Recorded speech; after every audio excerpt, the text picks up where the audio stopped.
Good morning बच्चों। कल हमने बंदर बाट इस कहानी के बारे में पढ़ा था, जिसमें दो बिल्लियां थी और एक बंदर था। बिल्लियों को एक रोटी मिलती है, वो आपस में कहती हैं कि यह मेरी यह मेरी। उसी समय एक बंदर आता है और उन बिल्लियों का फैसला करने के लिए वो उनसे रोटी ले लेता है, लेकिन धीरे धीरे फैसला करते करते वो उनकी सारी रोटी खा लेता है। इससे बिल्लियों को भी सीख मिलती है कि हमें अपनी बात खुद ही कर लेनी चाहिए या अपना फैसला खुद ही कर लेना चाहिए, इसे दूसरों के ऊपर नहीं छोड़ना चाहिए। आज हम पढ़ेंगे लेसन 9, कब आऊं। दो व्यक्तियों की कहानी है, जो कि एक दुकानदार के पास में जाता है और अपना काम कराने के लिए कहता है, लेकिन जब वो दुकान से जाता है तो उससे पूछ कर जाता है कि मैं कब आऊं। देखते हैं इस कहानी में क्या है। पढ़ना स्टार्ट करते हैं। आप अपनी बुक खोल लीजिए। अवंती ने एक छोटी सी रंगाई की दुकान खोली और गांव वासियों के लिए कपड़ा रंगना शुरू कर दिया। सब लोग उसकी रंगाई की प्रशंसा करने लगे। धीरे धीरे उसकी दुकान चल निकली। अवंती की प्रशंसा सुनकर एक सेठ को बहुत ईर्ष्या महसूस होने लगी। एक अवंती नाम का व्यक्ति था। उसने एक छोटी सी रंगाई मीन्स कपड़ों के रंगने की दुकान ली। जो गांव वाले थे वह उस गांव वालों के लिए, यानी जो गांव वाले थे उनके लिए उसने कपड़ों की रंगाई शुरू कर दी। अब सभी उसकी रंगाई की, जो उनके कपड़े रंग करके देता था, उसकी प्रशंसा मीन्स बड़ाई करने लगे। अब धीरे धीरे उसकी दुकान अच्छी चलने लगी। जब अवंती की प्रशंसा सुनी तो एक सेठ उससे बहुत ही जलने लगा, यानी उसे ईर्ष्या महसूस होने लगी।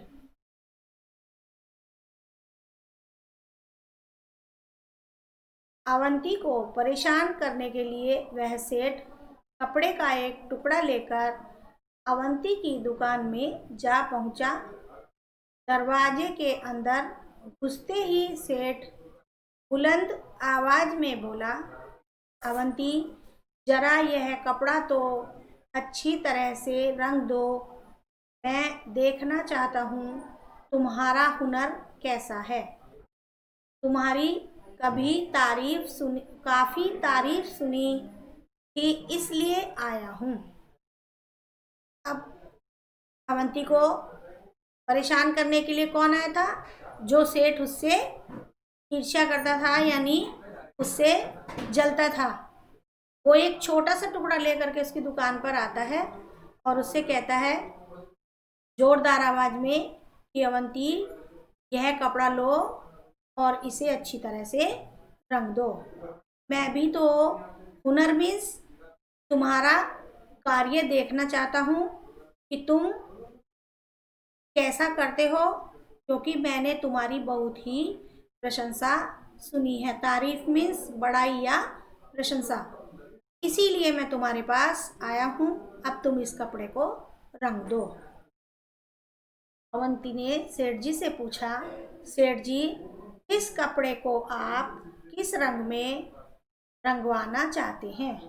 अवंती उस सेठ से पूछता है कि आप इस कपड़े को किस रंग में रंगवाना चाहते हैं। सेठ ने कहा, रंग रंग के बारे में मेरी कोई खास पसंद तो है नहीं, पर मुझे हरा, पीला, सफ़ेद, लाल, नारंगी, नीला, आसमानी, काला और बैंगनी रंग कतई अच्छे नहीं लगते। समझे कि नहीं? सेठ ने कहा, रंग जब जैसे किसी को परेशान करते हैं या कुछ भी करते हैं तो चौंक के बोलते हैं, इसी तरह से सेठ ने भी इस तरह से बोला और उसने कहा कि रंग के बारे में मेरी खास मीन्स कोई विशेष पसंद नहीं है, लेकिन मुझे हरा, पीला, सफ़ेद, लाल, नारंगी, नीला, आसमानी, काला और बैंगनी ये रंग बिल्कुल भी अच्छे नहीं लगते, तुम समझे हो या नहीं? अवंती ने जवाब दिया, समझ गया हूँ, अच्छी तरह समझ गया हूँ। मैं जरूर आपकी पसंद की रंगाई कर दूंगा। अवंती ने सेठ का मंसूबा भांपते हुए उसके हाथ से कपड़े का टुकड़ा ले लिया। अवंती ने उसे जवाब दिया कि मैं समझ गया और बहुत अच्छी तरह से समझ गया हूँ। मैं आपकी पसंद की ही रंगाई कर दूंगा। अब अवंती ने सेठ का इरादा भांप लिया और उसके हाथ से कपड़े का टुकड़ा ले लिया। सेठ ने खुश होकर कहा, अच्छा तो इसे लेने मैं किस दिन आऊं? अवंती ने कपड़े को अलमारी में बंद करके उसमें ताला लगा दिया और सेठ से बोला, आप इसे लेने सोमवार, मंगलवार, बुधवार, बृहस्पतिवार, शुक्रवार, शनिवार और रविवार को छोड़कर किसी भी दिन आ सकते हैं। सेठ ने कपड़ा देकर उससे कहा, इसे रंग देना, तो उसने भी सेठ से कपड़ा ले करके रख लिया। और जब सेठ से पूछा, सेठ ने कहा कि मैं अब इसको लेने के लिए किस दिन आऊं?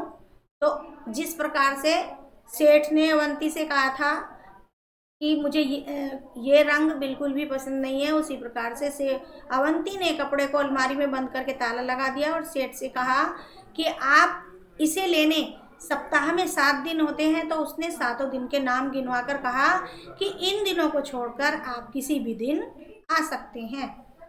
सेठ समझ गया कि उसकी चाल उल्टी पड़ चुकी है, अतः भलाई धीरे से खिसक लेने में ही है। फिर उस सेठ ने दोबारा अवंती की दुकान में घुसने की हिम्मत नहीं की। जब सेठ ने उसे परेशान किया तो अवंती ने भी उसे परेशान करने के कारण ही या उसकी बात का जवाब देकर इसी प्रकार से कहा था। तो अब सेठ ने समझा कि मैंने जो इसे परेशान करना चाहा, ये अवंती मेरी बात समझ गया है, इसी कारण से मुझे इसने इस तरह से कहा है कि सारे दिन छोड़कर आप और किसी दिन भी आ सकते हैं। तो मेरी जो भलाई है वो यहाँ से धीरे से ही चले जाने में है। फिर सेठ ने दोबारा इस अवंती की दुकान में घुसने की हिम्मत नहीं की। बच्चों, यदि हम किसी दूसरे को परेशान करना चाहते हैं तो वो भी हमें परेशान कर सकता है, लेकिन बिना झगड़े के अवंती ने जिस प्रकार से सेठ की बात का जवाब दिया, हमें भी उसी प्रकार से दूसरे की बात का जवाब देना चाहिए। झगड़ा नहीं करना चाहिए, लेकिन हमें किसी को भी परेशान भी नहीं करना चाहिए। आज का लेसन हमारा पूरा हुआ। धन्यवाद।